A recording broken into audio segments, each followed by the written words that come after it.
శనగపిండి చట్నీ తయారు చేస్తున్నానండి. శనగపిండి, ఉల్లిపాయ,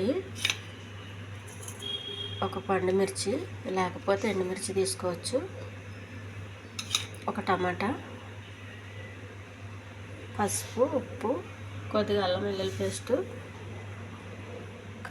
కొత్తిమీర, కరివేపాకు, ఆవాలు, మినపప్పు, శనగపప్పు.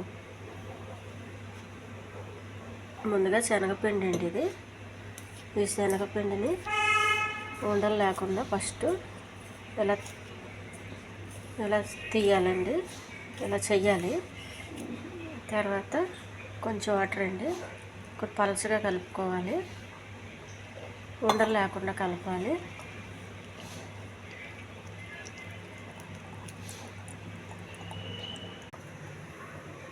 కొద్దిగా ఆయిల్ అండి,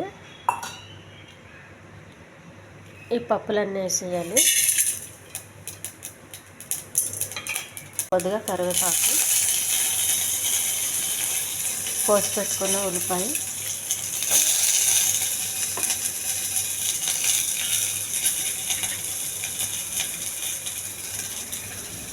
పచ్చిమిర్చి అండి, అది పండుమిర్చి, కొద్దిగా టమాటా,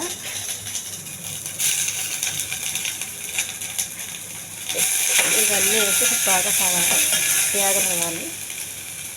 కొద్దిగా అల్లం వెల్లుల్లి పేస్ట్, కొద్దిగా పసుపు,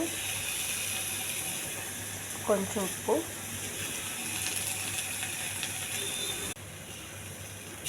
కలిపి పెట్టుకుని శనగపిండి అండి.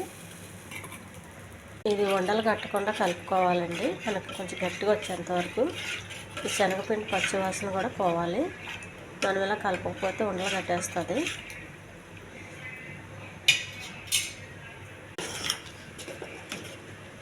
పలుచగా కావాలంటే ఇలాగ ఆపేయచ్చు. ఇంకా కొందరికి చిక్కగా ముద్దలాగా తినడం ఇష్టం ఉంటుంది, కొంచెం ముద్దలా చేసుకోవచ్చు. చట్నీ రెడీ అయిందండి. ఈ ఛానల్ నచ్చితే సబ్స్క్రైబ్ చేయండి, షేర్ చేయండి, లైక్ చేయండి, కామెంట్ చేయండి. ఇది ఇడ్లీకి బాగుంటుందండి, పూరీకి బాగుంటుంది, మన దోశకి, ముఖ్యంగా దోశకి బాగుంటుందండి.